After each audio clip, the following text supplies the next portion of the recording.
Hello hi. So నేను మీ Pushpa. Welcome back to Pushpa ఇంకా టాక్స్. సో నేను ఈరోజు స్కిన్ గురించి కొన్ని విషయాలు మాట్లాడాలి అనుకున్నాను. సో బట్ ఇక్కడ ఏంటంటే చాలామంది అడుగుతుంటారు, నేను మంచి క్రీమ్స్ వాడుతుంటాను, నా స్కిన్ ఎందుకు పాడవుతుంది, ఎందుకు డార్క్ అవుతున్నాను అని చెప్పేసి అడుగుతుంటారు. సో దీనికి మనం కొన్ని జాగ్రత్తలు ఎలా ఉండాలి అని చెప్పేసి నేను మీకు నాకు తెలిసిన కొన్ని టిప్స్ అనేది మీకు చెప్తాను. సో మెయిన్గా అనేది మెలానిన్.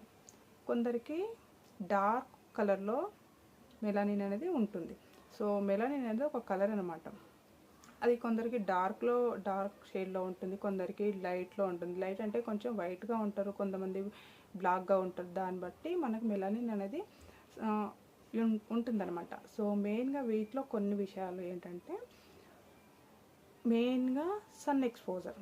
సో మనము బయటికి వెళ్ళేటప్పుడు కంపల్సరీ యూవీ రేస్ కిరణాల వల్ల మన స్కిన్ అనేది డ్యామేజ్ అవుతుంది. దీనికి కొన్ని ప్రోడక్ట్ అనేది సన్ స్క్రీన్, మాయిశ్చరైజర్ అనేది కంపల్సరీ వాడితే యూవీ రేస్ కిరణాల వల్ల మనకి ఏంటంటే సన్ అనేది ఎక్స్పోజ్ అవ్వదు, స్కిన్ అనేది పాడవకుండా నీట్గా అనేది ఉంటుంది. సో మెయిన్గా మనం ఎవరైనా సరే బయటకు వెళ్ళటం హడావుడిగా రెడీ అయిపోయి బయటకు అనేది వెళ్తూ ఉంటాం. అప్పుడు మనం కంపల్సరీ ఏది వాడకపోయినా మాయిశ్చరైజర్, ఎస్పీఎఫ్, మన ఏజ్ని బట్టి ఎస్పీఎఫ్ అనేది మనం సజెషన్ చేసుకోవచ్చు. సో దానివల్ల మనకు స్కిన్ అనేది పాడకుండా ఉంటుంది. ఇంకొకటి ఏంటంటే జెనెటిక్స్. మన పేరెంట్స్ కానీ మన కుటుంబంలో ఉంటారు కదా, ఫ్యామిలీస్లో కొందరు డార్క్ కలర్లో ఉంటుంది, ఆ కలర్ పిగ్మెంట్ అనేది మనకు కూడా వచ్చేస్తుంది. కొందరు వైట్ కలర్లో ఉంటుంది, అది మన జెనెటిక్ వల్ల మనకు కొన్ని వస్తాయి, దాన్ని మనం అస్సలు మార్చలేము. మెయిన్గా ఇంకా ఏముంటుంది, హార్మోనల్ ఇంబ్యాలెన్స్.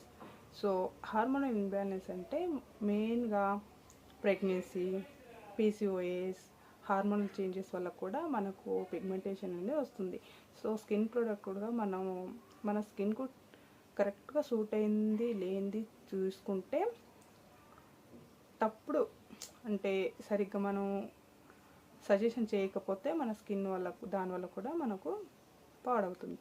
సో ప్రోడక్ట్ మనం ఎలాగో మనము మన స్కిన్కి సెట్ అయ్యే ప్రోడక్ట్ అనేది టెస్ట్ చేసి తీసుకుంటే దానివల్ల కూడా మన స్కిన్ అనేది పాడవకుండా సో హెల్తీగా ఉంటుంది. సో ఈ మధ్యన కాలంలో స్ట్రెస్ అనేది చాలా ఎక్కువగా ఉంటుంది. స్ట్రెస్ ఏంటంటే డైట్ అని, వర్క్ ప్రెషర్ వల్ల, ఇంకా మెయిన్గా మనకు ఇప్పుడు ఫోన్స్ అందుబాటులో ఉంటుంది, ఎప్పుడు ఫోన్సే చూస్తూనే ఉంటాం, లేట్ నైట్ నిద్రపోతుంటాం.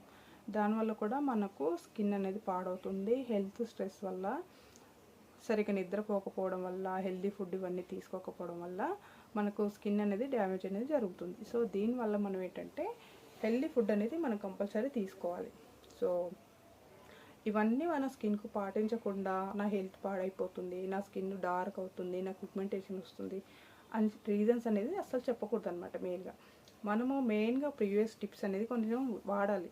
సో డైలీ ఏంటంటే కంపల్సరీ మనం ఎంత ఉన్నా కూడా ఒక టైం అనేది మెయింటైన్ చేయాలి. ఫస్ట్ మనం ఏ టైంకి ఏ వర్క్ చేస్తున్నాము, ఎంత తినగలుగుతున్నాము అని చెప్పేసి.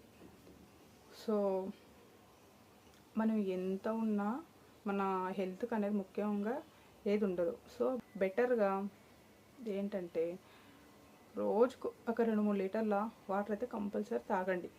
7-8 గంటలు అసలు నిద్రపోండి. డైట్ ఇవన్నీ పక్కన పెట్టి మంచి హెల్తీ ఫుడ్ అనేది తీసుకోండి. కొంచెం డైట్ అని చెప్పేసి సరిగ్గా ఫుడ్ అనేది తీసుకోరు. సో హెల్తీ డైట్ అనేది మెయిన్గా, మొబైల్ వాడడం మెయిన్గా తగ్గించండి. సో దీనివల్ల కూడా స్ట్రెస్ అనేది తగ్గుతుంది. కొంచెం ఏదైనా మనము స్కిన్కు వాడుతున్నాం అన్నప్పుడు కొంచెం మంచి ప్రోడక్ట్ మన స్కిన్కు సెట్ అయ్యేది మనం తీసుకొని వాడితే బెటరు. సో ఇది నా సజెషన్ అండి. సో మెయిన్గా అయితే స్కిన్ గురించి నాకు తెలిసిన కొన్ని టిప్స్ అనేది మీతో షేర్ చేసుకోవడం జరిగింది. సో ఈ వీడియో మీకు అందరికీ కొంచెం ఉపయోగపడుతుంది అని అనుకుంటున్నాను. సో ఉపయోగపడితే మాత్రం నా ఛానల్లో లైక్ చేయండి, షేర్ చేయండి, సబ్స్క్రైబ్ మాత్రం తప్పకుండా చేసుకోండి. సో స్కిన్ గురించి కానీ బ్యూటీ కేర్ గురించి ఏమైనా సందేహాలు ఉంటే నాకు కామెంట్ చేయండి. నేను మీకు తెలిసిన విధంగా నాకు కొన్ని సజెషన్స్ మీకు తెలిసినవి ఉంటే నేను మీతో షేర్ చేసుకుంటాను. ఓకేనా? సీ యూ నెక్స్ట్ వీడియోతో మేము ముందుంటాను. సో నా వీడియోస్ కానీ మీకు అందరికి నచ్చుతుంది అని అనుకుంటే ప్లీజ్ లైక్ చేయండి, షేర్ చేయండి, సబ్స్క్రైబ్ చేసుకోండి. అంటిల్ దెన్ నెక్స్ట్ వీడియోతో మీ ముందుంటాను. Bye, see you.